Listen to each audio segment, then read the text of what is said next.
loolu rek moo ci am solo raison pour laquelle nit ki da ngay déglu sa kilifa lu la wax nee na bu ñu tudd dara lu dul Pastef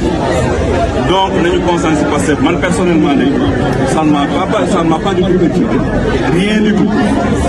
parce que xamoon naa lu weesu ak lu xam su fekkee nit ki xamoo ko ci la lay bett man personnellement xam naa ko waxoon naa ko fi il y a quelques mois quelques années de cela un an de cela derrière en 2024 ñu xaw ma commencé di ma jéem a wax ni man lu ma wax waruma ko et cetera. yow loo wax tey jii firnde la